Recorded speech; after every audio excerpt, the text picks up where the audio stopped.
Hi. I'm Sonia, and this is my podcast on which I talk about movies, film industry, and filmmaking with different filmmakers all around the world. My new guest today is Bella Grace. She is working as a production assistant at Warner Brothers, Paramount Pictures, and Universal Studios. Also, she's a director, scriptwriter, and an actress. Recently, Bella made a short horror film about a girl named Bree who joins a cult, and her ideologies get teased after one traumatic night. Scary, isn't it? On today's episode, we talked about how to get yourself into the industry, how to show yourself, and what to use for it, how to get contacts in the industry, script writing and filmmaking hacks, and also we discussed the biggest question in the industry: is Hollywood dead, and what's coming next? Hope you're gonna love it. Enjoy watching. Hi, with me today is amazing Bella Grace. I'm saying right? Yes, correct. Okay, amazing. Um, she's a young filmmaker, an actress, as I get it. Yes, actress, writer, and production assistant at the moment. That's really Yeah, cool. So sweet. let's start. And Yeah. firstly, I have a question. I Okay. ask it everyone. Yeah. How did you get that you want to do movies? Oh my gosh. I mean, I've always known since I was really, really young. I knew I wanted to write when I was 12. And I think it was because the first ever horror movie I watched was Jordan Peele's Get Out. And that like changed my whole perspective of films.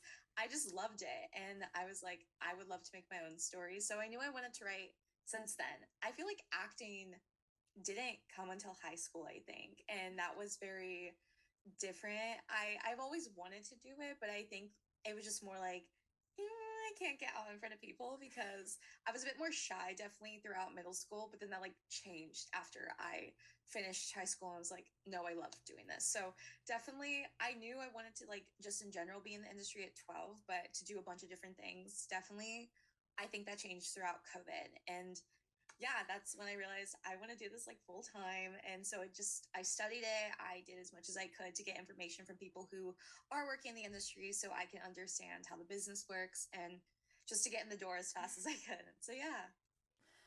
Well, that's really cool.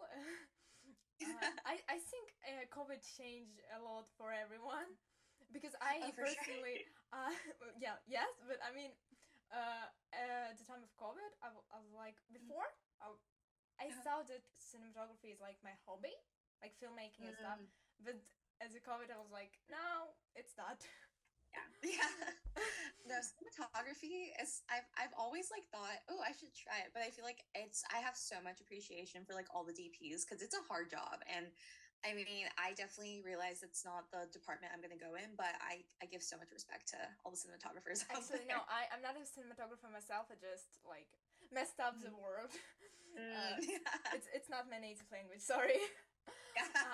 uh, I appreciate the work too. Just today, I have a shooting with my friend. We've been doing Mm, a movie, oh, and sweet. he's so good in like everything with cinematography, and then it's me who like how to turn on the camera. Yeah. Oh, yeah. uh, Honestly. you are a writer, and you started Yeah. writing at 12. Was it like Yes. scripts or like something? I don't know. Maybe it was little novels or Yes. something like that. Yeah, so it's funny. I just talked to a mentor of mine about this because they were curious. So because I didn't know how to screenwrite, but I knew I didn't even think I was going to do full on screenwriting. I just knew I wanted to write. So I first started with iClub notes, but like, because I took creative writing classes in middle school and I knew, of course, like basic English literature and novel writing. So I was like, I could just do this, and then someone else could form it into a script. But I was like, if only little me knew that's not how it works. But I mean, sometimes. But yeah, I first wrote in the form of novels and iCloud Notes. Then I downloaded this format called Fast Pencil, is what it was, and all of my work has been on there for years up until I think 15 is when I made the swap to screenwriting. But I was so bummed because all my work had gotten deleted, not just for me, but for everyone, because the website got taken down. And I was like, oh, okay, so I kind of have to swap somewhere else now. But thankfully, most of my work was like on my notes, like I was saying, so that wasn't too big of a deal. But making the switch to screenwriting was when I was 15, and that was like the first time I had made a mentor like help me in the industry. And he's a screenwriter, and he was the one who was helping me first start actually professionally screenwriting. And so I started with Writer Duet. I still use Writer Duet today, but I want to make the switch to Final Draft, which is like the industry standard. So I've been screenwriting like professionally now for, I want to say it's been 3 years now. Yeah, 3 years. So been doing that since then. And now it feels kind of the opposite of novel writing. It feels like breathing instead of the first time how it was, because it was really hard when I first got into it, but it's pretty easy now. So yeah. Well, I think I don't know. Novels are actually a good start for script writing because Yeah. you know a lot about it, and then you like Mm. it's a little easier. 100%. And it's so interesting because a lot of like projects that do get picked up are books a good amount of the time. So I mean, I first like really studied that with the whole business. I'm like, oh my gosh, it's so cool to see books get adapted. Like I think recently the movie It Ends With Us, it's based off Colleen Hoover's book. And I haven't seen it yet, but I know I'm like, oh, it's based off a book. So it's really cool to see so many franchises and movies Yes, that it's start as true. books and stuff. Have you Yeah. watched it? I haven't yet. I haven't. Me too. My friend wants me to see it, but I haven't seen it yet. So yeah, I just watched Cuckoo last night, the new horror movie that came out, and that was super good. So I recommend people to go watch that if they haven't. You like horror movies? I love horror. I'm a major horror fan. I love a lot of independent horror films too, and that's something I actually really want to see a rise with this year, considering where the economic state of the film industry is. It's definitely, I think, with a lot of industry friends too, it's pretty not bleak, I'd say, but definitely with how it is, because there was another strike that had hit last week, and so things are a bit iffy. But I also think this is a good opportunity for like independent filmmakers to start creating more and put their work out there, because I know a lot of people like they'll see them and be like, oh my gosh, so there's no work, I can't do anything. No, like that's your opportunity to run into the fire that's happening right now. Like go for it, go do something. And I think if anything, seeing like Neon or A24, I love companies like that because they are so willing to give filmmakers creative, like room for creativity. And I love that about those companies. So I'm really hoping for a more boom in projects like that upcoming. I really think we are going to see that. So I'm excited for that. Yeah, me too. I absolute fan of A24. I don't like Mm-hmm. all of their movies, but most Yeah, absolutely adore. And I 100%. think they are really game changers for the industry. Mm-hmm. 100%. And I'm so grateful that that's what Yes. they're doing. We need more companies like A24s for Yes. sure. Mm-hmm. I think I endorse that they literally give a voice to unknown directors. Yes, I love that. And I think it's especially because I feel a lot of people think they need to have like a ton of experience in directing before they make a big feature. And I think like yes, you should definitely study like directing and understanding it because it's a big role. But I don't think you need to limit yourself. I think anyone, as long as like they just go out and make something, like the moment you do something, you are a director. And I think you just can only continue learning from there rather than just waiting for someone to give you this big moment. I think it's cool seeing like again like what you were saying, those companies giving those opportunities to show that these people can do it, because I feel like people wait for the big production companies, and that's like kind of something that if you want to get there, I think unfortunately the industry is a lot of who you know and you know how like who can get you in the door. But I do think a lot of people can do their own work on their own and get themselves out there. I think we've seen it. A really cool example is this 18-year-old boy who posted a lot on YouTube. This blew up all over TikTok. I don't know if you know, it's called The Backrooms, and that was like this whole like creepypasta type of phenomenon. And he made these CGI videos and his own take on the story. And I am so fascinated by this. He was 16 when he was making these videos, and it's really hard to even animate too. So I was already like impressed by that. And his video blew up all over TikTok. It got about, I think now it stands at 55 million views or something. But A24 saw that and they reached out to him and said, we want to write a script about this movie and we want you to direct it. So now he's 18 years old and he's going to be directing this movie on A24, and he has no like prior film credits or anything, I'm like, that's insane. But that's why I tell people, like, just put yourself out there, because you don't know what can honestly happen. Wait, so he was 16 when he been doing this? Oh my god, I thought he was like 24 or something. I know, it's so crazy, but it's like you just don't know. Like anything can happen at any age. And, like it's such a cool thing. And I tell people like don't be afraid to put yourself out there. I think that's a big thing. Even a lot of my film friends, like they when we swap scripts, I'm so grateful like to get, feedback. I always love feedback and never take anything personally anymore, because I think that's something writers need to understand. Don't take anything personally. And I think you could tell who's being like, just straight up rude compared to like criticism. But it's important as a writer you get feedback from a perspective that's not just your own. Because of course, maybe the story you're telling makes sense in your head, but how is it going to make sense to someone else? Like, do they get the vision you're trying to say? And also just for continuity errors too, and just maybe for better notes to help your script get even better to a better point.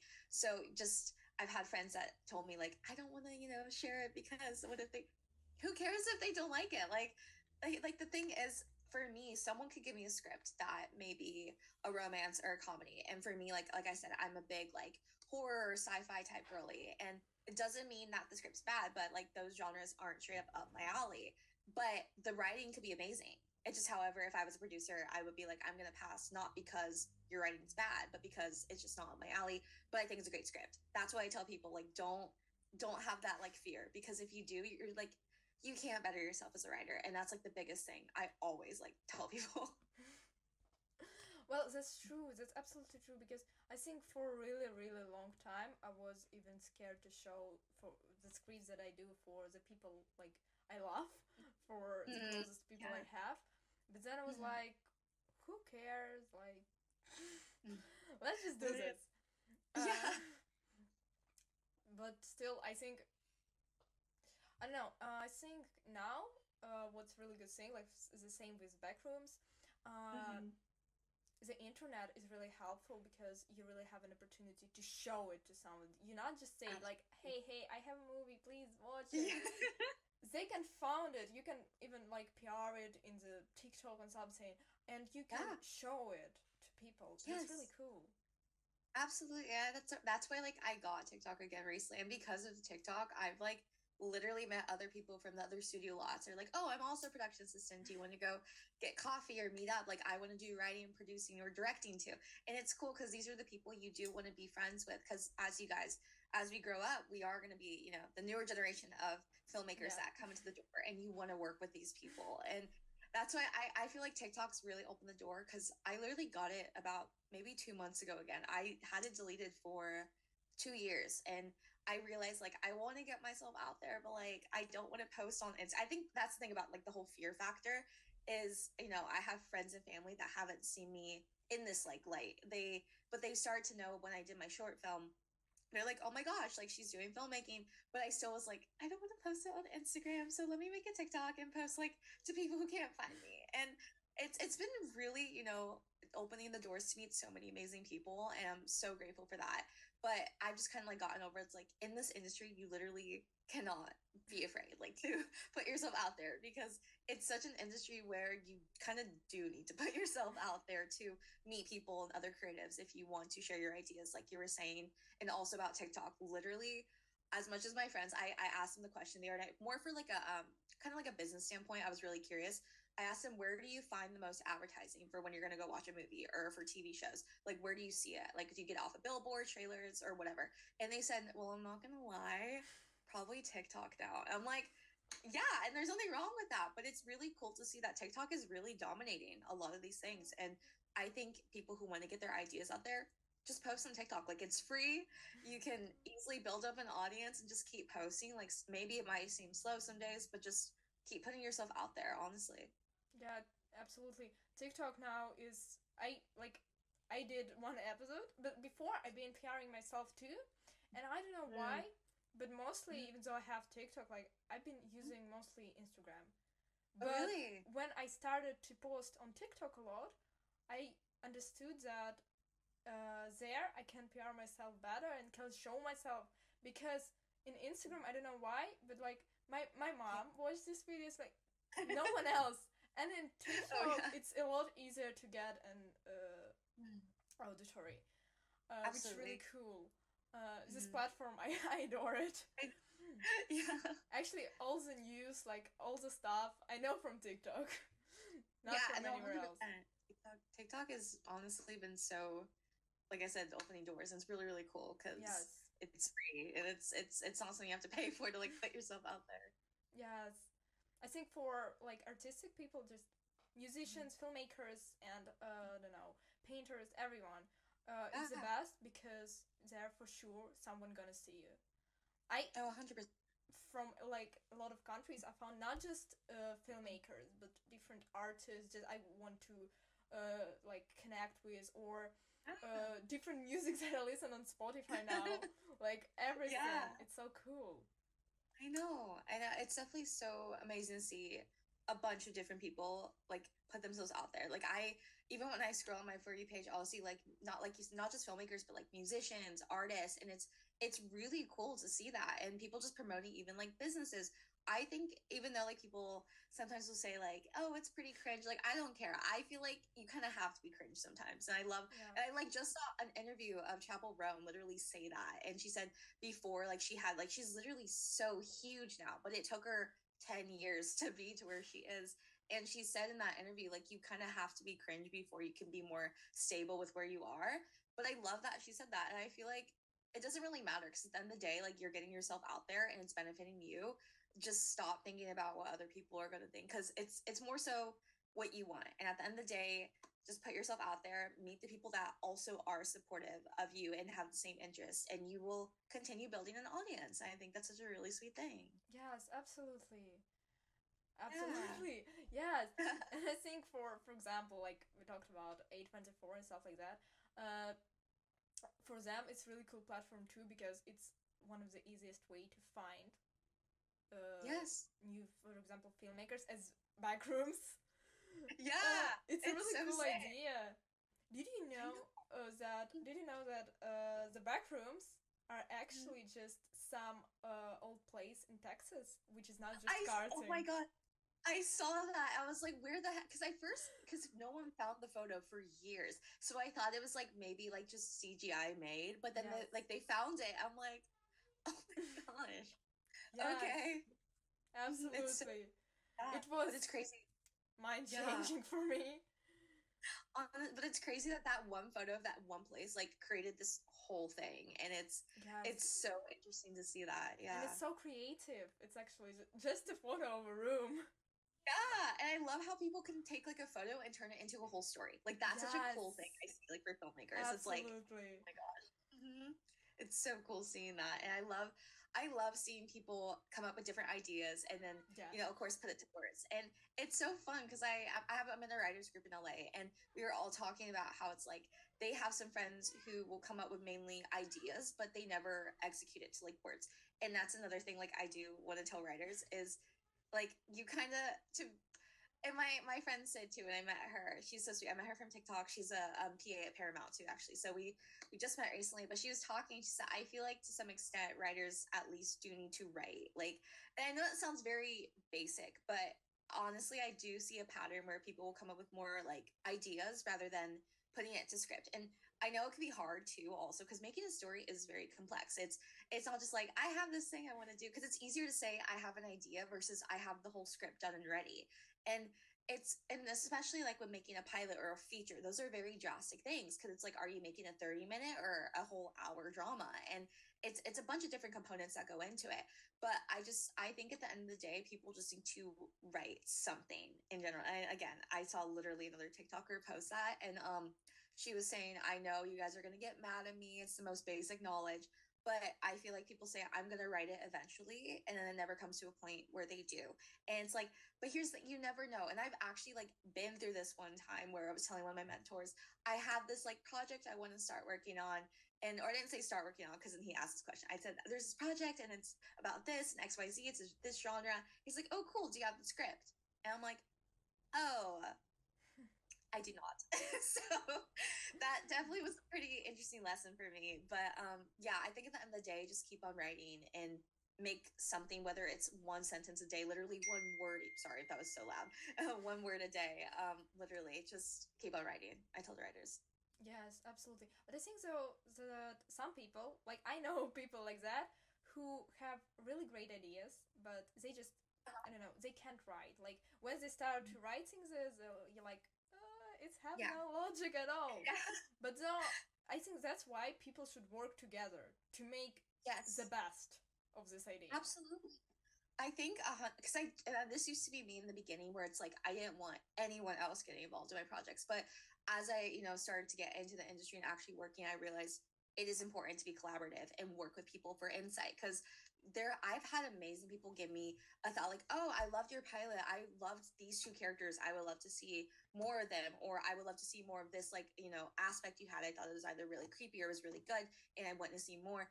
And I would have never thought of that if I hadn't have gotten someone else's feedback. I'm like, okay, yeah, you know what? Now I could easily say, you know what? I do like what your thoughts were. I'm going to go back. I'm going to either add or do slight changes. Doesn't mean I'm going to scrap the whole script because someone said, something, but it's definitely important to 100% be collaborative and get notes because again, you can't, to be a writer, you do need feedback all the time and you can never stop learning as a writer. And I think there's even like top level industry professionals who've been writing movies for years or shows and they can never still stop learning. And I think it's a really cool thing to understand is there's always room to learn, and I love that about this industry. Yes, absolutely. And I think it's no like that's of course there are some feedbacks which I saw it myself or other people for myself, which you see that people don't say it because they want to help you. They say it because they just want to make you angry or something. It's bad. Yeah. It's terrible. But so Oh yeah. that's why I actually when like I just finished the script and the draft I show into the closest people. So I know that they can say the truth to me, but at the same time, they won't be like, I just wanna like make you angry or something. Yeah, They will say the truth. That's all. exactly. And that's where I feel like I get upset sometimes when I see like film coverage like sites or screenwriting like coverage or competitions. And I've had my mentors, like all of them that are working in the industry and have worked on shows or movies, have said some of them are just straight up trying to take your money and some of them are just trying to, take advantage of new writers. And that is pretty upsetting because there are writers who are new who genuinely want feedback that can't get that from people. And it is upsetting because sometimes they'll not give you the best feedback. They'll maybe say, I didn't like this character, I didn't like the scene, but they won't explain why. And I do get that they are limited with their time because they're reading so many scripts. But that's also why it's like, okay, I feel like you're taking advantage still in the end if you know that you're limited with your time with these scripts. And that's why I've talked to my mentors. I'm like, well, would you suggest I do screenwriting? This was when I first started. And they said, honestly, I think the best thing you can do is just make a short film first and showcase that. And that's what I did instead. So back in, oh my gosh, next month it'll be a year since we shot the film. But it's so crazy to think that like within this year so many different things have happened. But I learned so much, honestly, more on that set for the first time about like pre-production, development, post-production, and all these things than I would have submitting it to a screenwriting coverage site that probably would have given me not the best feedback and maybe not the best insight with that. But I mean, some do. Some are genuinely there to help writers and be better. But I still think at the end of the day, maybe save your money instead of spending like $70 to $100 on these competitions.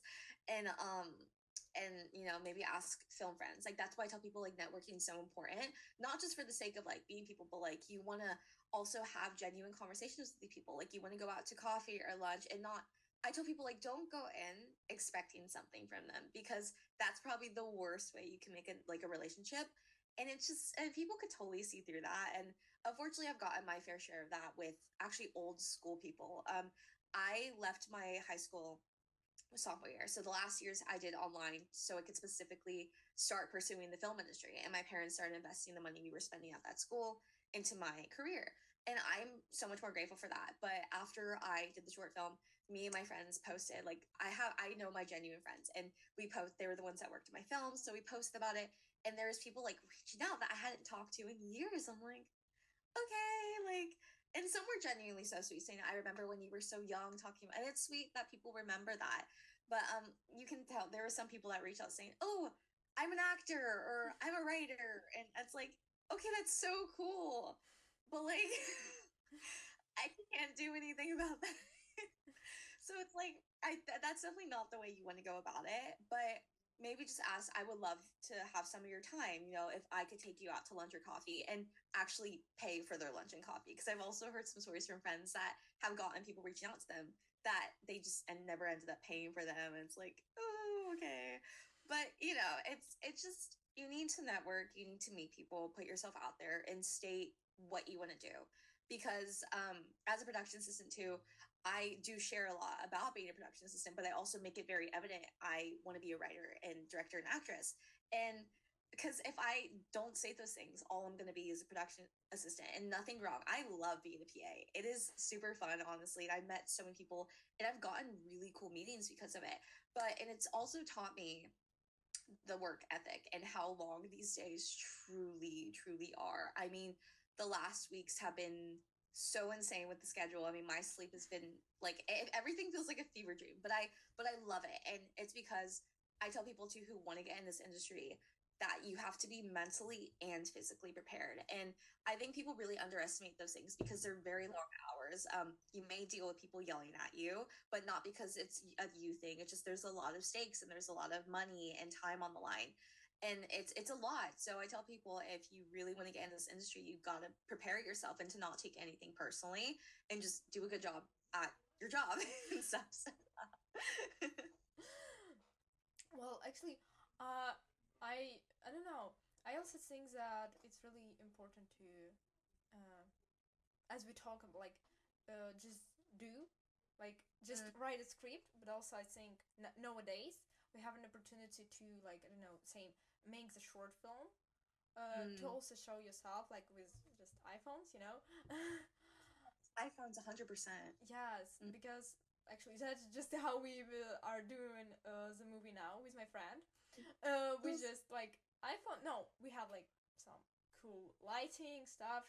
Ah. Yes, but I also think that if you try, you can even find like not a cheap way to do it, but not the most expensive too. Yeah. 100%. Like, because if you're gonna invest money, I think you should wait to do it on something that, like, you're 100% certain this is the project or this is the thing I want to invest this money, because it's expensive to make a film. And I mean, this is what I've been having meetings with and just really understanding about the whole business. But definitely, I had this was so really cool opportunity I had last week with an Emmy nom writer and producer, and I got to just ask questions the whole time. And I said, well, I want to do writing and I want to act and like direct eventually one day. But I was asking him, like, what would you say, as like, I did a short film already, but what would I be able to do to break into the door? And he said, honestly, take one of your features and independently produce it. And I'm like, okay. And it's fun. I just wrapped a feature film last week, like writing for the first time. And I was like, okay, this is really cool. And I'm getting feedback, like I said, from friends right now at the moment. But he was telling me, like, I literally know crew people. I will help you find a crew if you understand, like, the whole budgeting, because budgeting is always like probably the worst annoying part of making any project ever. Absolutely. But yeah, but I'm very more optimistic with everything right now. I think I truly believe there's always going to be a way to get the funds and to make something, because I mean, I've seen so many people do it with independent films. That's why I said I love seeing the film festivals, pick up those features that are from completely new people. And yeah, a good amount of people you are kind of alumni sometimes from like Sundance, for example.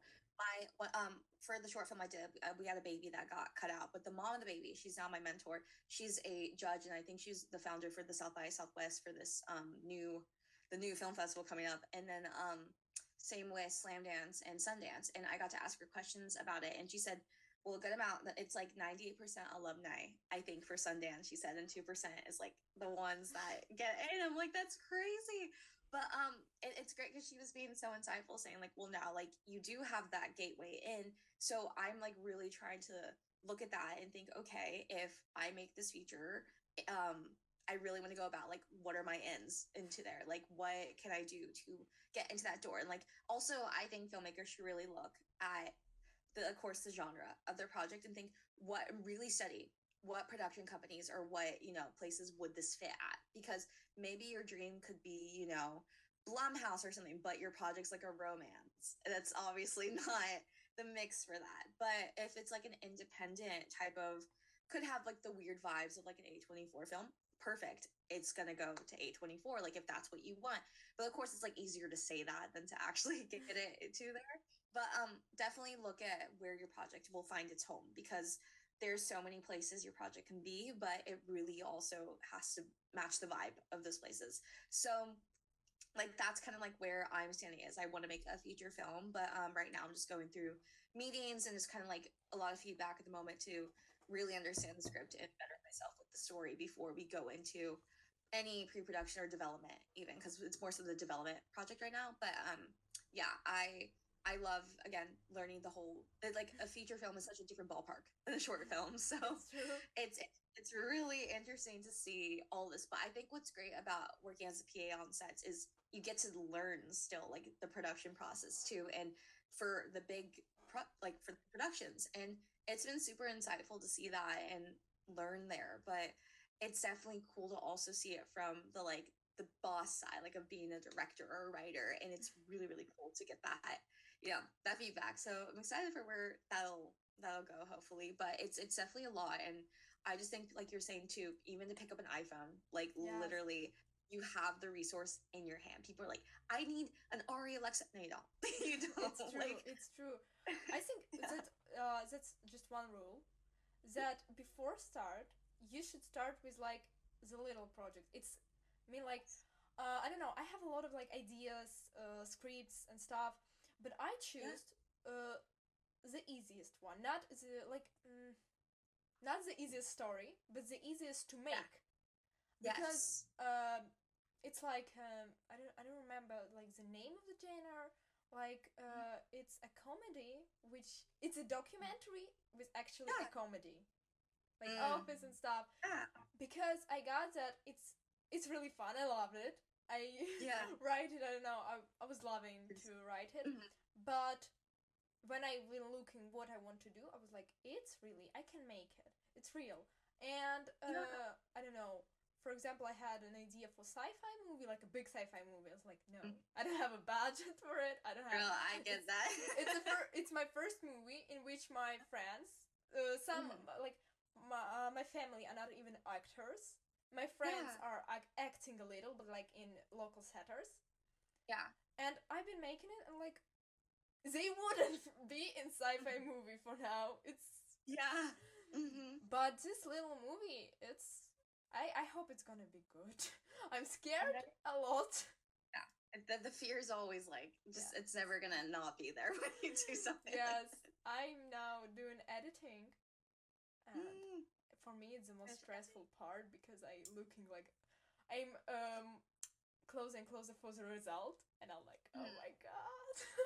The editing process is always like so nerve-wracking, and I like tried editing before, like before, not even with my short film. I'm like, I know for a fact I cannot do my short film. We're gonna hire an editor, but it's a lot of work even with that too. And I'm like, so much goes into that. I'm like, that's why it's so, everyone who has a role in production is so important. That's why my friends and I will sometimes like, I know when we're watching movies, they'll laugh at like the credits or when they see so many opening production company logos in the beginning of a film, and it feels like it's going forever. But like when you really understand it, you're like, well, you get why it takes that to make a whole movie, because it's a lot, and all these companies will come together to either pitch in some money or crew people, and that's why there's so many names at the end of the movie. But it truly makes sense. There's a lot that goes into production in general. Yes, absolutely. Like, I need like an hour to make a good 30-second video. Not like TikTok, but with different effects and stuff. Like an hour for 30 seconds. And of course, for 2 hours movie, you need a lot of people. That's crazy to think of. I know, it's so insane, because it's totally different than short film. It's like, it's a lot. I'm always so curious. Like, I really want to go see what it's like for an editor to edit a feature film, because that's such a different ballpark. And I'm fascinated at the same time. But because it, like, again, you can edit or direct a movie in so many different ways, but even the editing is like that's such a key part of it and how it's going to really turn out in the end for the vibe and the whole feel. And then of course you have in the end you're going to add music or sound design, and even that can really add to the elements of your film. So it's always cool getting to see those components added to films too. Yes, absolutely. I don't know. I recently when I've been editing, I found out to myself that I don't know. Like for me, it's not only like nervousing, but also I don't know. When I write, I'm super happy and exciting. When I shoot, Yeah, I'm nervous when I shoot, but I'm happy and excited. And that's when the best I'm thing. editing, I'm that happy, that excited, and that nervous and even angry because like oh this like little second how to cut it on the right place. Yeah, and that's where it's just like, oh my gosh, I think I saw this like TikTok, and it's like this girl, like POV, guess my job, and it's just like the song cutting over and over and over again. And I'm Yes. like, oh my gosh, like the trauma from that, like overhearing something for Yes. oh my gosh. But yeah, it's like, yeah, I don't think I could be an editor because I'm just like, I would like, I get upset even like just doing minimal things like for writing or like in production, and I'm like, okay, this isn't perfect. Like, and like, of course, it's okay to realize too, not everything's gonna be perfect. But like you're saying, it's so important to be happy, like when you're there, even when there's like minimal time, money on the line. It's good that you're loving what you do, because if you don't, I feel like this really isn't the industry for people who don't love it. If Absolutely. they just if they want to pursue it for just being rich and famous, that's not typically how it looks like even in the Yes. beginning. So it's not, and I love Amelia Clark. She's one of my favorite actresses, and she literally said, "Before you get into acting, I would ask you, is this absolutely what you want to do?" She said, "It's even for her. She's like a major actress. I mean, she was in Game of Thrones, huge, and she even said it's not as glamorous. Like a lot of it is being unemployed, and it can be true. Like, and I think that's why I have been drawn to doing everything in this industry, because not just for the sake of like a job, but because I really do love all these different aspects of filmmaking. And I think my favorite examples are Adam Sandler and Jordan Peele, like I brought up, because Adam Sandler, he literally like writes, produces, and acts in his films. But it's cool to see like to be at a level where you can do that is really really cool. And then same with Jordan Peele, he doesn't act necessarily in his films, but he writes and produces and directs, and that's so cool because I think I want to be to a level where I could completely get my vision across and just but also have people collaborate. And I mean I love these people's films too, so I definitely think that's a point I would love to get to.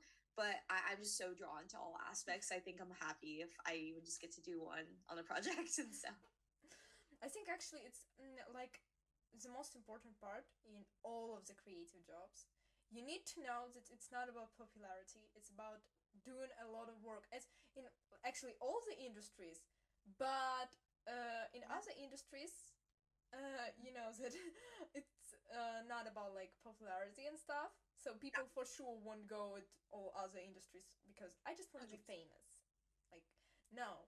That's, Uh, no. and there, yes, and there a lot of people unfortunately go there not because they want to really work there, but just Yeah, I want to it's go to the red carpet. yeah, oh my gosh, I think it's like everyone's dream for sure. It's so cool.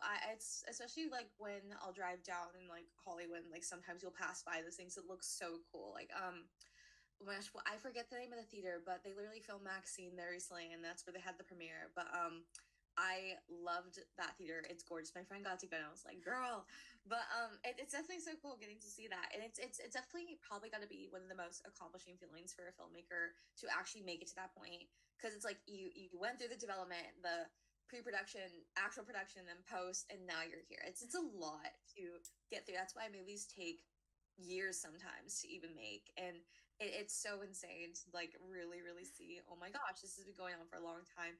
And when I see people, I feel like I hear this a lot from friends of mine, and I think now that they know, like since they know this is my job, and they'll be like, I have more of an appreciation for it because of seeing how it works with your industry. But before they would kind of make comments like, oh, this actress, like, I could do their role, or I could do X, Y, and Z, or blah, blah, blah.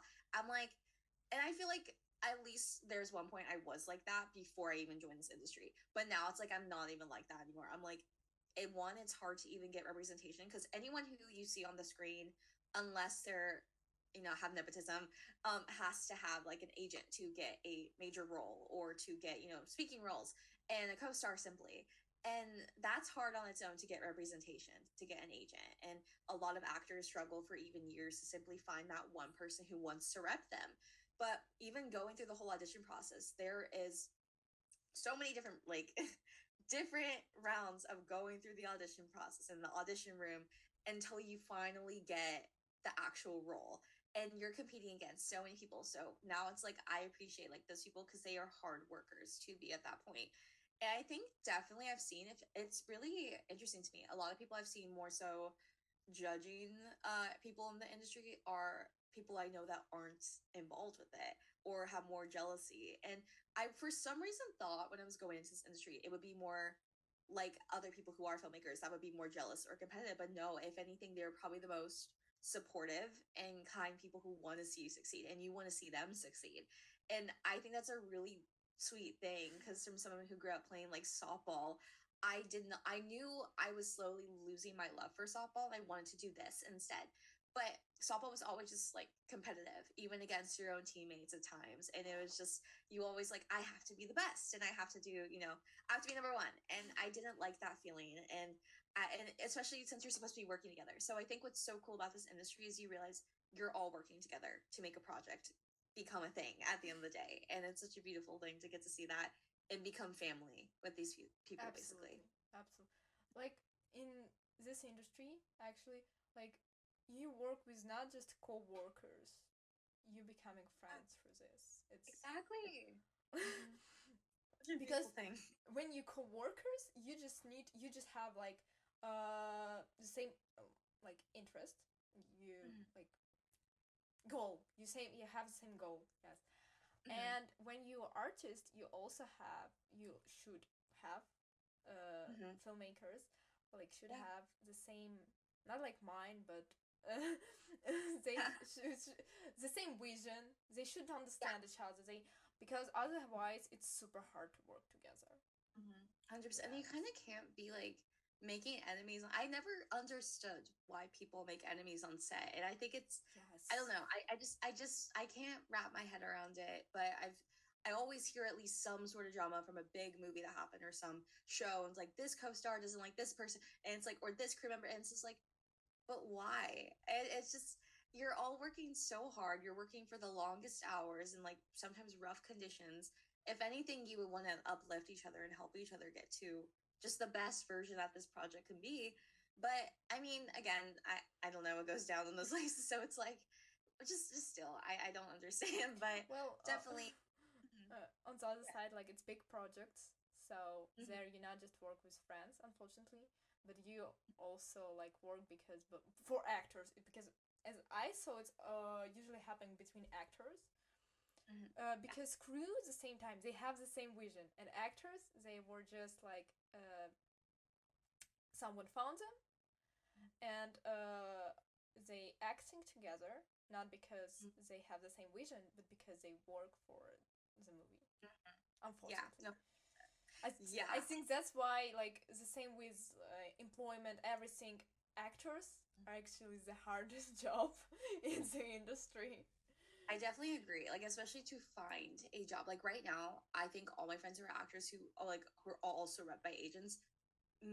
I think within the last years, at least maybe 5 to 10 auditions a month in this whole entire year and last year, probably heard that same limit, but with the whole year in general, not monthly even. Yeah. And it's really hard, I think, right now, especially from the strikes that have still affected it. But that's also why it's a bummer for friends who are a part of SAG. Like, they can't really do any I mean, unless, like, someone snitches on them. But, like, you can do work. But it is a bummer that most of the work that they have been doing is not coming in right now. So that's why I said I'm grateful I even have a PA job right now. And that I've had two so far that have been kind of pretty stable, honestly. Because I know a lot of people who are struggling. And I'm so grateful my friend just got a PA job as well for a new show. I'm so proud of her because it's like I know she was looking for a while for another job, and it's been slow, very very slow in this industry, and most production is leaving California. That's why I tell people it is a little bit bleak here. I recently met up with one of the interns at Universal because she wanted to ask me how I got my PA job there, and we had a great conversation. She's so sweet, and I think she leaves probably this week. I think, but I asked her about how production's going because I haven't really been on that lot for a little bit. I've been mainly to the Comcast building, but not the actual back lot itself. And I asked her about it. And she said, honestly, there's like really one show mainly shooting here right now. I'm like, oh, and it's kind of like one of those typical like the long 20 episodes, like 20-minute type things. So it's more of those cable like shows. And nothing wrong with those, but to talk about actual hour long, the typical ones we always watch, like the narratives, they're not really shooting here. Everything's either, you know, across the US or in the UK and Canada. It's in Mexico. It's all going out of the US because it's so expensive to film here now. And you get like tax write offs in other states. And of course, when you want to save up with money, and especially after the strikes, with how everyone's struggling, it makes sense why production's not here anymore. So I definitely even think like discussing that with my mentor last week for a feature I want to do. I do not want to shoot that in California. Most of my projects aren't even set in California. It's either somewhere across the US, and I prefer it like that because I love seeing new places for stories. Like I try to think like where haven't we really seen a story shot, because I feel like we've seen so many in California too. Nothing wrong with that, but I love seeing different sceneries and different locations. It's such a cool thing to get to see that in films and be introduced to a new world and a new story in that place. It's I actually never heard of it. Well, obviously I don't live in LA, so Yeah. I don't know about it, but mm, it's really a hard situation, but still, it's I don't know. It's like have two sides because on the one side I think it's uh, bad because Mm-hmm. a lot of people in US losing their chance because they Mm-hmm. can't go to other country. It can be expensive, really really expensive. But so, Yeah.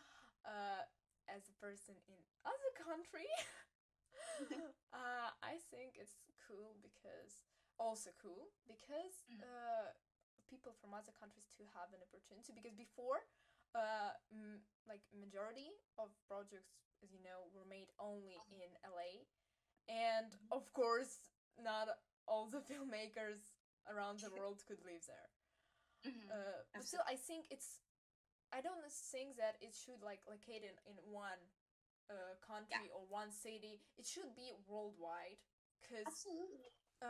first of all, the industry given a chance to all the people, Mm-hmm. and they can find new voices. So as Mm-hmm. A24 do, uh, Absolutely. and also they mm, like they given a chance to them because sometimes it's easier, because if you only have like a crew, the same people, Uh-huh.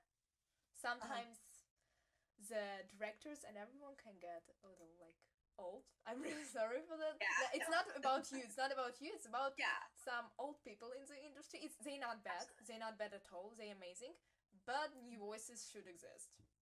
Exactly. And that's why I'm like so ready, because as like our generation's getting older, like we're literally going to be walking through that door soon. Like that's we are the next generation for filmmakers, and I am so excited for that. And I'm grateful that I'm at that age point where I'm a part of that like newer gen that is soon going to be going into that industry at that level. And I'm so excited to see all these people's ideas. And I think Gen Z, I mean, from literally like we were talking about TikTok, from I see so many, I don't think people realize it when they make TikTok. Sometimes like they're literally making 15-second stories that are stories without realizing even. And it's funny because my friend and I send them back all the time, and she's like, "Oh my gosh, this is literally like just a log line." Like it, and it is. It's like this is a log line. It's a synopsis, and people don't realize that. But of Yes. course, it's so cool to see it, and it's like this. Someone could see this and literally buy the rights if they wanted and make a feature film or a show, depending on what they want. But it's so cool, and that's why I'm so like what you were saying also. I love that finally like internationally everyone's getting a chance to Yes. showcase their vision and their stories. And I think it's so true. I don't like that it's just limited to LA, because I feel like everyone sees LA as Hollywood, which it is, but now it's not the same Hollywood we're talking about, unfortunately. But even though the strikes happen, I think it's really opened up an opportunity for everyone to get involved. It's something, unfortunately, that did need to happen to have proper, pay for the people, the literal talent that's making these things. But I am really excited to see internationally and our newer generation come in and share their ideas and finally be at the level that all these Absolutely. people who've been there. Absolutely. I also Yeah. think like you talk about synopsis in TikTok and stuff. I think that's why it's like TikTok is cool because Mhm. if you're a filmmaker, for example, you not only can have an opportunity to PR yourself. For example, like you made a movie, you PR it here and stuff like that. Mhm. But you also have an opportunity to make. Of course, everyone is against vertical format, but still, it's a really really short story for 15 seconds. Why Yeah. not? Like, show it a little, make something like cinematography, try something, learn. And it's really cool, and you have an opportunity to show yourself to other people. Yes. And I've seen like, even though it's cringe as like I know people said they are, but like the POV TikToks that were like booming in 2020, those are in a way like you're watching a scene happen, like, but you're like the other person in that perspective. And even though, yeah, some of them can be pretty corny, it's still like showcasing that this person basically created their own dialogue without realizing it. And it's so fun to see that. And also like the way, like you're saying with lighting, people could have like scene setups. Like I've seen people make fake party scenes. You just basically did set design. You basically just you just made something for this short video, and that's like what they've been posting. But also I've seen some TikTokers, as much as people also do get annoyed, but like they have become actors because of TikTok and have been hired in like a movie or a show or Yes. cameo. And yes, I get why people could be like, oh well, they got the easy way, but here's the thing, they put themselves out there still. So it's like it's something that I feel like you can't really complain if they put themselves out there. And they're like, well, they like, just because they have an audience, like, yes, because they built the audience, they put themselves out there, and someone saw that and they're like, I want them in my show, my movie. Yeah. That happens. And it's not like the same as getting discovered. It's not usually the route anymore that's you walk on the street, you have headshots, and someone sees you like, I want her, I want him to be my. It's not the same as it used to be. Like that now it's so like digital. And it's a Yes. really, I feel like it's a really more cool thing that it is, because it's more accessible for people who aren't, like you're saying, in LA, to put themselves out there and be like, Absolutely. I'm this filmmaker. So yeah, it's super cool to see that. Yes, absolutely. I actually think that what actually like it's like game changing for the industry because before Mhm. mostly I'm not saying everyone but still like for example if you want to be in Hollywood Yeah. you uh, you need to be there. There is Yes. no other chance, or you need to be a nepo baby. Yeah. Unfortunately. And Mhm. now, because of the internet, especially TikTok, because other platforms, I don't know, but they don't have like the same. I don't know how to say it. Like, Ah, uh, they're not the same. And TikTok, everyone now have an opportunity to make something. And of course, it's gonna be hard. It's also unemployment and stuff, but they have an yeah. opportunity to show themselves.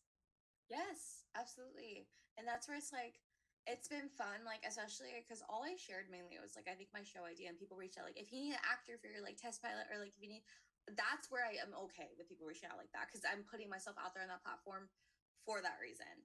And it's cool. People like, I really like this concept. Like, would you love to meet that? And it's like, it's so fun to share that. Like, people like the concept. And now, of course, me as the writer, I have to do my job to make sure the pilot is as up to standards as it is. Like that's my job, to make it as what the blog line, serves, and as good as how I'm marketing it. And of course, some films kind of have to market it as this amazing thing, even though it might not be.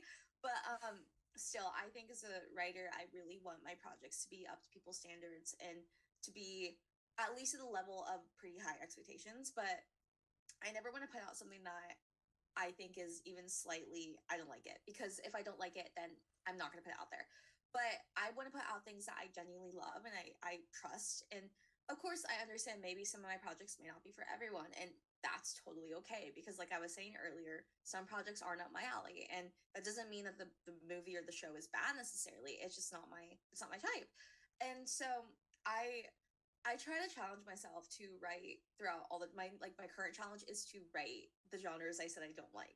And it's because I think as a writer, you can learn a lot even doing that, and you can truly understand, like, comedy is hard actually. And I think people can see it, it's like it's easy because it's so simple, but to make people laugh, it can be a hard thing when It's you the need to actually, hardest. yeah, when you need to try. I feel like you make people laugh when you're not trying. So when you're Yes. trying, Yes. you're overthinking it. Yes, It's so absolutely. different. Like to Yeah. make people cry, it's so easy. Like you need to just say like I don't know, they're like boyfriend and girlfriend. Someone is Yeah. dead. Pff, Mm-hmm. everyone is crying.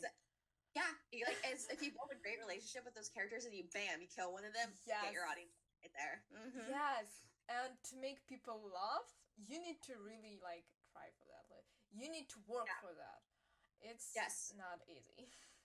I think writers could totally learn simply just from living. And like, I know that sounds so basic, but it's like literally personal experience. I think in every project I've done, I've taken some personal experience and put it in my projects. And I even take it, my friends are like, oh my gosh, like you added a part of me. And I'm like, yes, I do. Cause I add people I know personally into the projects I do. Not necessarily like their complete persona, but I'll take, it's cool to like learn, okay, so this character, she's very cocky, prideful, and extroverted. But then I have a new character who's quiet, withdrawn, and stubborn. They're pretty drastically different. How am I gonna really learn to write the dialogue well for them, or their mannerisms even? And it's good when I can like really go and look at someone I know, like, okay, who can I take away from that I know? And just have a conversation with them. How do they respond to this question versus how the other like type would?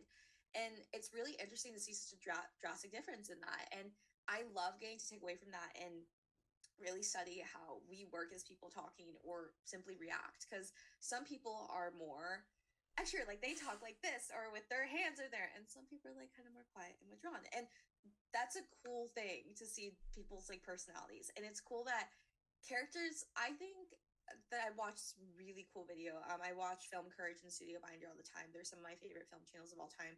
But one of the writers on there said like people can typically get through a show with a bad plot but really good characters, but they can't really get it if it's even a good plot and bad characters, because characters, honestly, those are what you're mainly watching. Like, Yes. you the plot, yes, you need to have a good plot, of course, but your character's like, why would I want to watch a show if the plot's good but my character's like the most Yes. annoying, basic, or bland person ever?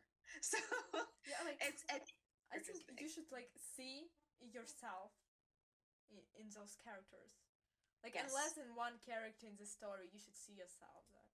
Yeah, 100%. Like, I think Yes. that's like the recent feature I did. It's solely based about so much that was through my middle school experience or high school experience.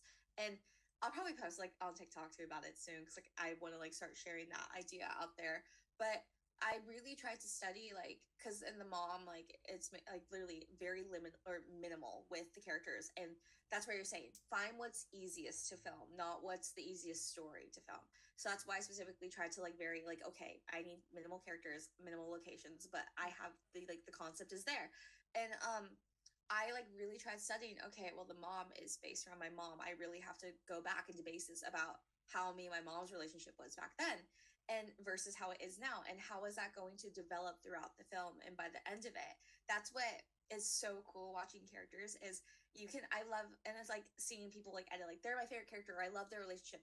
It's cool because as people, it's weird to see we make attachments to these fictional characters that aren't real.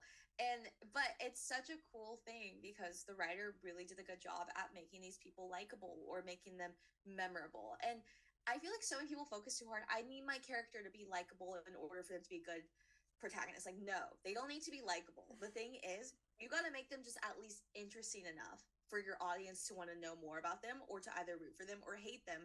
But even if they hate them, they're still intrigued by them. And that's a cool thing to like be able to do. I think there's so many villains people hate, but they're still intrigued by them because they're well written characters. So your main character doesn't need to be the nicest person in town. They could be a complete jerk. And as long as they're interesting, you can maybe watch that development. Their whole story could be about them being a jerk and they have to become a better person in the end. That's a Yes. cool thing to see. Yes, Mhm. absolutely. I think actually like the only thing I hate in characters Mhm. is when characters don't change. Like, Mm. I don't know, when Yep. especially when this is a really long story, and like, why? And I Yes. starting to lose the interest for those Yeah. characters. Yeah. You have to have like, especially for when I'm like doing pitch decks or Bibles for my characters, I mainly talk more about the arcs of my characters in my Bibles because the show's longer than a feature film. Like I have a lot for the show that I've been putting on TikTok. There's a lot of characters, and I've always made sure I've spent time with each of them, and not necessarily like just going through the script and writing. Like in the beginning, some of them were the same as each other, and I didn't know what their motivations were. That was the biggest problem first. And I'm like, okay, they each need to have a motive, even if they're not the main character, even if they're not the biggest one this season.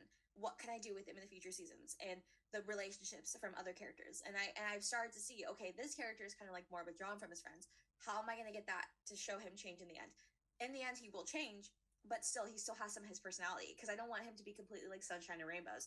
I still want him to be like that character that was a bit like pretty laid back and kind of like inscrutable, but you can tell there's a more softer side in the end. That's something I love to showcase and compare to not changing them, because then it's like, well, we've been with them for years, why haven't they changed? And that's not how people Yes. work in real life. Like, yeah, there's a term like some people never change, but still some things about them Yes. do.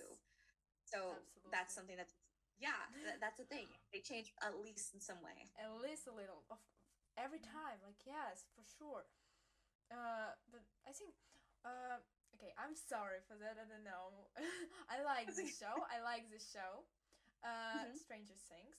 I really like it, I but use this for me, example all the time. uh, You can go. I use this as an example all the time. You can go. I want to hear your thoughts. okay, like, I don't know. What is annoying for me, like really annoying for me there, is that the characters, like, already 4 seasons, so many years, they're not like changing. Like 11, as she was like shy and sometimes really angry in the first season, she's still being like that. I'm like, no, she had so much in her life. Yes, and I think my biggest, it's so funny. Every person I think I've talked to is, I always bring up Stranger Things and some of the problems like I have with it. One, I hate how they have plot armor, like the main characters. None of them die. And it's like you bring in a new character everyone loves, you kill them off. And it's like, I feel like in a way that's kind of lazy writing, because and it's not just like, let's be so for real. If a situation like Stranger Things happened in real life and we were supposedly the main characters, we wouldn't necessarily be immune to death. We, if anything, are more accessible to death because of that. And I feel like at least within the by the third season, someone in that main group should have died.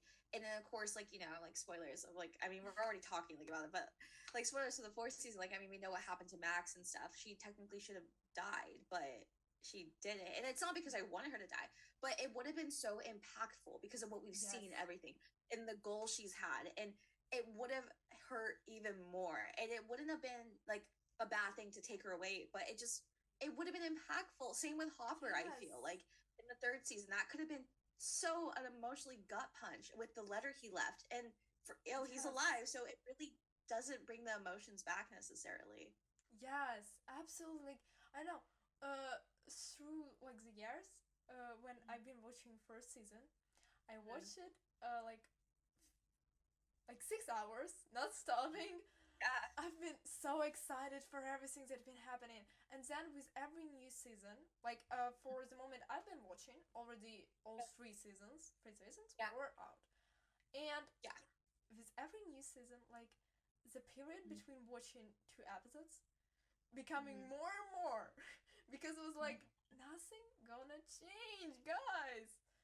It's such about, and it's actually really interesting. So my first writing mentor, he went to school and he's really good friends with the Duffer Brothers, and he actually used the example of their whole story, for Stranger Things. And he was telling me how, it first started, and it's pretty like public knowledge that Stranger Things was supposed to just be one season, and I think that kind of checks out that by the second season you kind of tell it was just supposed to be one season. But he was going through the whole thing, like showing me the original like script and the PDF in the Bible, which is all accessible online. But I think it could have totally just been one season, but of how popular it got, they wanted to continue to expand it. And I just think that the writers thought that what made it so good. Like, yes, the characters are what made it so good, but you do need to be realistic. Like these are young Yes. kids, and I think they are very vulnerable to death, unfortunately. And that's why it was upsetting too, like with emotions, like with all these things. Yes. Why are they still the same? Like they're growing up. Like my personality from Yes. their what?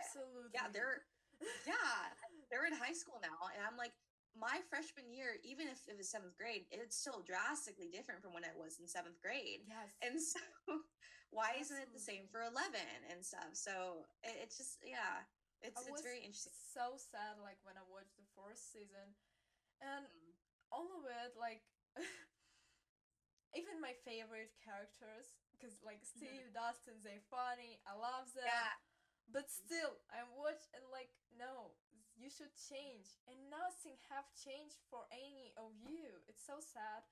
Like actually, I once again, I love the show. Okay, I love the show, Yes. but Yeah. there it have like little problems. I don't know. The same with Upside Down. Nothing have changed with it. It have like big monster. They fighting with this big monster, and we don't know nothing about Upside Down except that it's upside down. Yes, and that's kind of the thing too, especially because that's why Brad, that's the name of my mentor. Because when I use comps for talking about my show, I always say like the comps are Stranger Things, Black Mirror, and Jordan Peele's Snow. And but I did realize for me like there is like a monster. Of course, I'm not gonna get too much into that, but I knew for me, I don't want to necessarily overexpose the mysteriousness of the monster, because then your audience expects it and they understand it at that point, so they're not as scared anymore. They're like, oh, okay, well, we know how the monster works, we know how it is, I'm not that scared when they see it on screen. Especially if you showed it like to, let's say if it's like a powerful character that can easily like kill it, but maybe they lose to it and they almost lose their life, that shows the potential really of this monster. But if you see our main character constantly like taking it down each time, so when it pops on the screen again later on, Yes. they're like, oh well, she's gonna live because Yes, she's fought it once. absolutely. Yes, like with the first season, I Yeah, didn't know what to wait for. And with yeah. every new season, I was like, you're gonna win. I know. It's. See, you understand, and that's like it takes away Yes. the suspense. Like I want that feeling of suspense. Like I want to be rooting for my character to make it out alive, but Yes. also have the uncertainty they might die. And Yes. that's like what I don't want to like. I love Jordan Peele's Note because I feel like he teased the monster so well, and it was like the twist was so good. And I remember being in theaters watching it for the first time, and the scene in like the barn where there's like the little aliens. I'm like, oh my gosh, this is actually creepy me. And then we find out it's not aliens; it's just kids in the costumes. But that suspense and the build-up was so good. And then it's like, okay, wait, so if that's not the monster, what is? And it was just so good to be on my toes the whole time. And I was always nervous, like, because I didn't know truly if my character, like the characters in there, were going to take it down or not. Like, were they going to die? Were they going to live? Like, that's what you want in a film. You don't want to, every time you see a character that has powers or something, you don't want to be like, oh, well, we've seen them before. They're gonna live. Like Yeah. I think making a compelling villain too is to truly show how far they're willing to do something or how evil they genuinely are, instead of something that like you don't want to. I've seen this before too, like where you bring in something that's kind of stronger than your villain and it like undermines them. Okay, so we know that there's someone stronger than our villain, so why should I be that scared of him? And it's just, it doesn't make sense to me. I want to see someone who I can genuinely be fearful every time they're on screen, to be Yes. like, are they gonna do something? Like I think a good example too is Homelander from The Boys. Like he is so like, as much as the memes are, like he's genuinely so scary and unpredictable to where it's like I'm scared when he's simply just in a room with any of the characters. And it's Yes. like, is he gonna kill them? Is he not? Like, because we've seen his personality. He does things in like the snap, like a snap of a finger. And it's just like, okay. But it's not the same, I feel like, with Stranger Things anymore. And I'm really bummed Yes. because it's such a good film, or it's a good show, and it's I just feel like the fourth season had, it was Stranger Things, but it didn't feel like it had the vibes of the first season, I feel. And that's what I really miss about that. Yes. Mhm. Absolutely. Like also like the same like Vecna, this monster. I Yeah. don't know. It should have been that scary.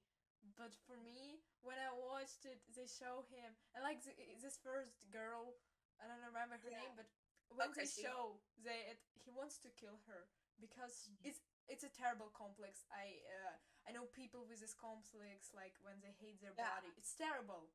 But when you show Yeah. Max, who thinks that she killed her brother, and that girl, I'm like, it's not the same. Yeah, no, it's two completely different things, and that's where Yes. it's like, I don't know. I think I was way more scared for Max's whole thing that was Yes. happening, and it just I think Max's arc was so great the new season. Like I think she was probably the person I was the most Yeah. interested in, and I didn't personally expect that I was going to be the most interested in her. And even with Eddie Munson, he was such a fun, memorable character, but it was predictable at that point what was going to happen to him because of that's the thing. When you create a repeated pattern in your show or movie, people are going to start understanding, okay, well, that we've seen them bring in a new character and kill them. Yeah. What do we think they're going to do with this character? It's like absolutely, it's such a yes. I think Yeah. it's when you like do such a long, I don't know, franchise or show, you need to start to be unpredictable, because if it's like one season, only one season show, or if it's just one movie, nobody gonna know what's gonna happen. But if it's a show franchise, like they know what's gonna happen. And think the perfect example for it, it's like the movie after which I become a big Marvel fan. Yeah. It's Infinity War. When I've been watching, like, what's gonna happen? Like, I know they're gonna win, and they're like, oh, Yeah. wait. But that was what made it so good. And it's like, yes. that's the thing for me, especially when writing my pilot. I knew I didn't want to be predictable. I wanted it like there to be twists where it's like, oh, okay, so we just went from point A to point C there. Like, but that's the thing. That's how real life is. It's not just like there's a build up to something wrong that's going to happen. Things go wrong out of nowhere in life, and unfortunately, that's how life is. But we have to take that and put it into storytelling too. We can't make it like we have to tease that this character's. I don't want to tease any of my characters if they're going to die. Like if they will, I'm going to make it unexpected because that's how life is in reality. People die unfortunately unexpectedly, and it's not like you're. Like, yes, if it's like an illness, of course, you're given signs. Like, then yes, that's very, very different. But if someone's going to get shot or stabbed out of nowhere, we're not prepared for that. Like, in life, it can happen out of nowhere. So that's why in stories, I don't like when there's like a, they tease when this character is going to die. Like, they give them more screen time. It's like, okay, it's obvious you're going to kill this person or you're going to do something with them. At least don't make it noticeable because it's not that much of a gut, like, punch. I want it to be a gut punch when I lose a character. And I feel like I don't know, especially I know people were feeling very interested about the Umbrella Academy final season that just came out, and I definitely think the writers should have totally had more time to. What show? The Umbrella Academy. Okay, let's not talk about it. I'm really into all other 3 seasons, and I haven't watched the 4th one. Okay, no worries. I won't tell you. I will say it just That's okay. I'll just say I just wish that the writers like, and this is like pretty public, like with everyone. I think it's a good example that writers should really take the time to develop things. Like, and I won't talk about it. Don't worry. But I just feel like in general for shows, it's you really should take your time to develop your characters and your story. Even if you're already like established, you still want to keep that same amount of passion, same amount of care for the story throughout the whole show. You don't want it to end on a bad note. And it's just like I think even with my story I realized like, okay, I have a pilot and I have a 1st season. How am I going to take this to the 2nd, 3rd, 4th season? I know for a fact I want 4 seasons. I know exactly what I'm going to do with all them, but I also understand when it comes to production things are going to get changed regardless. But it's important that, like, to have a Bible. That's what I say, like the TV show Bibles. So that's what I do with my characters and stuff and world building, and it's so important to really, really establish that. And like, kind of back to Stranger Things, what you were saying about the upside down. For my show, it's definitely like it's 1980s, but it has sci-fi like in the Black Mirror way as well. I have to kind of explain, okay, why does that exist though? Because even though it's not like it could be, I could say, well, it's a show just because. Well, that's kind of lazy writing on my end. So I have to explain like, well, it's because of X, Y, and Z, or this character goes through this because X, Y, and Z. If you're gonna make a villain, please show me their backstory. Like, show me what their motive is. Like, it doesn't have to be even like to feel sad about them. I just want to understand what their motive is. Like, sure, they could be a total sadist that just wants to kill people, but that I feel like that takes away the real potential of fear. Absolutely. Because I hate those villains who is only motivation is like, I'm very evil. If you didn't know, like what it is, I don't understand it. I think like the only one thing that everyone should remember is that you need like what you've been talking about. With all the unpredictable stuff, you need to save the logic. You need to explain everything, because Yeah, otherwise nobody gonna understand you. oh, and the thing is, I literally understand your audience is not stupid, so don't think they're stupid. Because as a consumer too, I realize, hey, this doesn't make sense in this episode, or this doesn't. It's like, do you think I'm dumb? Like I'm not a 5-year-old watching the show. It's Yes. people. People remember small details, so you got it as a writer too. You got it. That's why I tell like people, writing is a hard job. Why do you think there's so many writers for one show now, or like Yeah. even for feature? Like yes, a feature is like one completed product, but you still need the same collaboration on this project, so it makes sense. Like you can't just bring in a storyline and forget about it just to fill up time. That just shows you're lazy writing at that moment. And Yes. especially for characters, like I really have to show their past, like what made them this way, or why are they like this, or what's the secret they're holding, but I'm going to forget about it later on this season. Like you can't forget those minute details that could make your story so memorable. And so people will literally look at that and think, wow, that writer did a really good job with that, or they really like the way you developed a character or a side story, because there's so many side stories that can happen in Yes. each episode too. But you still got to tie it up to your main story at the end of the day. And I wish I had a show now that kind of does all those things. I feel like I'm so bummed that there's not any new shows that I'm necessarily attached to the way I was with like Stranger Things, Umbrella Academy, and like because they're all kind of coming to an end now, and there's not really anything new. I feel that hits the same anymore, and so that's where like I want to meet other creatives who have like creative stories or shows, and I would like like that's why I want to hopefully get my show into production and stuff, but these are the things I want to work on. It's like these are the projects that I would love to be a part of or love to see that are new. And I know like, hey, this could totally draw an audience, or this could totally, be a hit. But, we got the executives running the thing, and, they haven't been much help to us as creatives. But I still am very hopeful that the next generation is going to have so many amazing ideas, and I'm so excited to see that. Absolutely, yes. I think like we've been talking on my last episode on my personal and for now last episode Yeah. about it, like how for like sadly industry now working on the same projects and trying to get more and more and more from them, and they forget about new ideas and don't give us anything new. It's so bad. Like that's why I love A24 so much. It's so Yes. interesting to watch it, all of it, like all the creative crazy ideas, like oh my god. Yeah, and like take a good look at the movies that have come out, like Deadpool and Wolverine. That's based off of stuff we've already seen before. It Ends With Yes. Us. It's based off of a book. And Borderlands is like video game. It's based off a video game. It's just everything's based off of something now. And I get it. They say it's because they don't want to trust something that doesn't have an audience. But also take a look at the independent films that have Yes. come out and built a success, and people love that. And it's not like you're taking a major gamble. Like regardless, you're gonna take a gamble. Like with all these films, like you could say you can look at the statistics. Well, this movie was good, so we'll make a spinoff.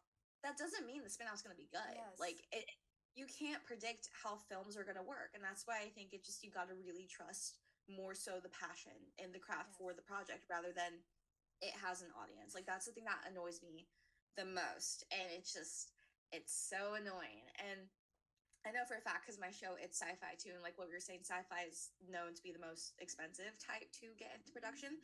But if again, like I started posting like analog videos on YouTube a year ago, and because of that, I was able to make my short film because of what had happened. 3 YouTubers like had reacted to my series, and I got like exposure from that. And so people were like, I want you to make like a pilot. I'm like, I want to make a pilot, and so hey, like maybe I will soon. So I think I originally was going to go the route of making a pilot, but also pilots get changed. And I really like the way my pilot is. So I think this is something I want to wait for to get it on the streamer. And that's what I've been told from mentors. Like they said that this is the type of show that kind of has to go to a streamer. But not just that. I think I want to make a feature first to really showcase like the storytelling from beginning to end and get that, either into a film festival and find distribution with either like, I think A24 is a great one, like we were saying, or Neon. I think my project really fits the vibe of those two, and that's what my mentor was kind of like saying. So either one of those, I think, but definitely put yourself out there, because that's 100%, like, just keep persisting, because I know it can totally get annoying for people to hear, like, well, I'm not getting anywhere. I'm like, I know, but it's like you're not gonna go from A to Z overnight unless, like, you're saying, like, you have nepotism or if you go viral and stuff. That's why it's like you never know what video is going to be the one that goes viral. Like, what if you shared your idea and all of a sudden, like, everyone sees it and they're like, oh my gosh, this is great. You don't know who's watching that video. You don't know if it's a director, an actor, a producer. You don't know. So that's why I think putting yourself out there and just trying to meet people, make it clear, hey, I want to make a movie, I want to make a show, and I don't know what to do. Just be honest. Like, don't try to sit here and say I know everything. And it's okay, because you want to learn and you want people who want to help you to learn. It's okay to not know what you're doing too. Yes, absolutely. It's so true. Like, I actually kind of hate those people who saying like I know everything, I know everything. Like, I if I myself sometimes like that, but if you sometimes like that, Yeah. it's okay. Yeah, like every one of us, like sometimes we're wrong about ourselves, but every time when like I saw people like that, like I don't need any help from any other people.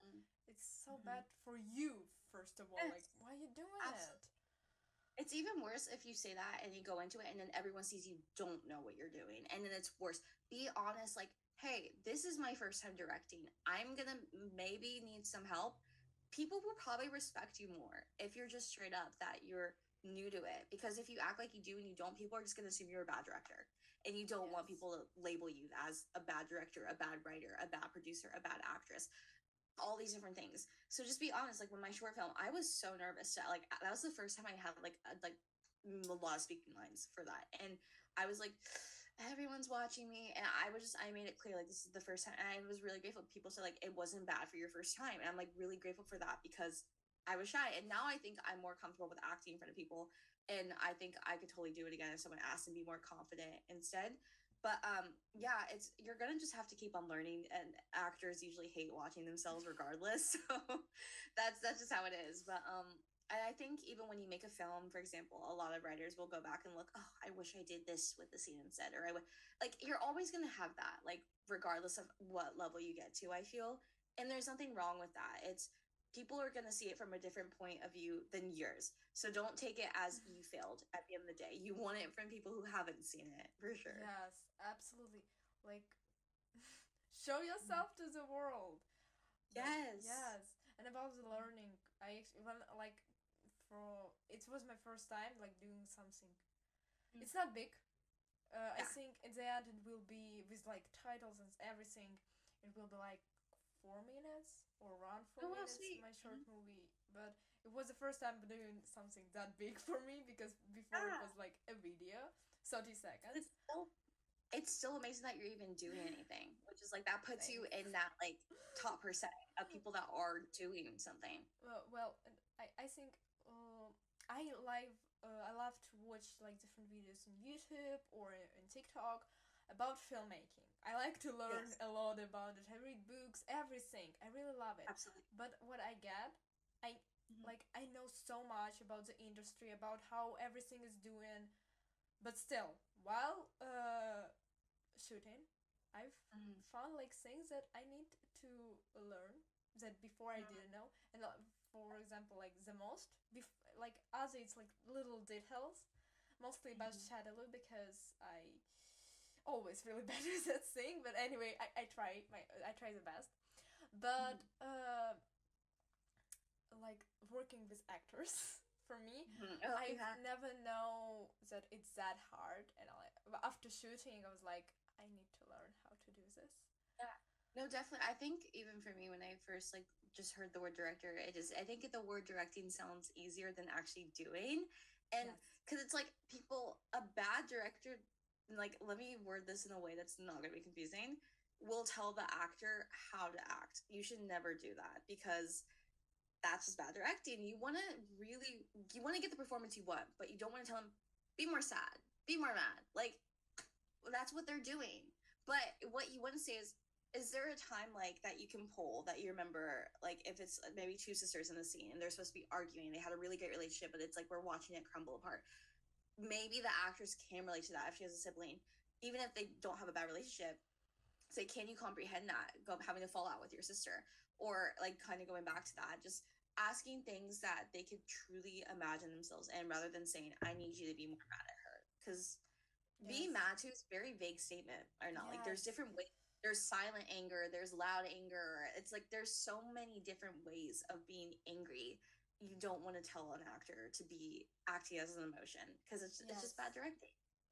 Because like I I've been saying to like my actors that things like be more sad, be more, and I've been getting like it's not working. So I still like know it really bad because for now I've been like watching 50 seconds in TikToks. I think I need some more information. Yeah. It's I okay. It's learning. yeah, but Learning. I got that it's not working, so I started to like talk with them.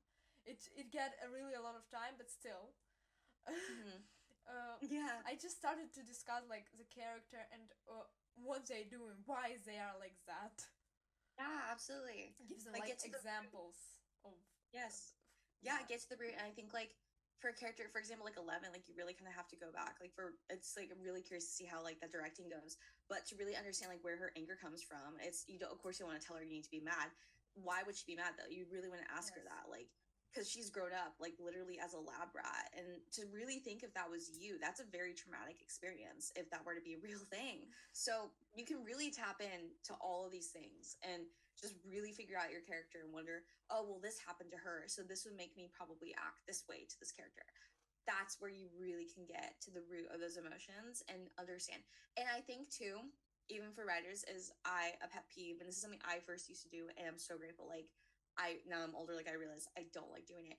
Is on the nose dialogue. I love more so kind of, you probably heard the term show don't tell, but definitely it can be hard to, because sometimes how am I going to get a point across for my audience to know without having the character state it? Sometimes maybe it is necessary for them, like if it's like literally like, yeah, they need to say it out loud. But there could be other ways, like if, for example, two characters are kind of fighting over something that is more of a deeper meaning of their anger, maybe they can say, oh, I want that cookie. And they're like, but the cookie may not even be the actual cookie in discussion. It could be a person, it could be a time that had happened between these people. It can be very subtle. I love subtext and dialogue. That's like so much more impactful too when you have that, compared to it's like, true. oh, I'm so mad at you because blah blah blah. Like, I feel like if you really are in real life angry at someone, you don't confront it like right away. You really try to hide it and be like, I'm fine, or no, like it's not nothing, like, trust me, you can't help me. It's all these different things. You want to be very subtle, and then you can start adding the little key text in those like chats, like, okay, maybe it is something they did. Okay, but what did they do? And that's the cool thing of dialogue, is subtext. And your audience, back to what I was saying, they're not stupid. They can figure out that the cookie's not a cookie. They can figure out it's something else. So yeah. Yes, it's so true because mm, like show don't tell, yes, but still in the Yeah. real life we talk Mm-hmm. a lot. Like dialogues Yeah. are the main in our lives. Yes. That's how Mm-hmm. we connect, Absolutely. not just by I don't know showing something to each other. 100%.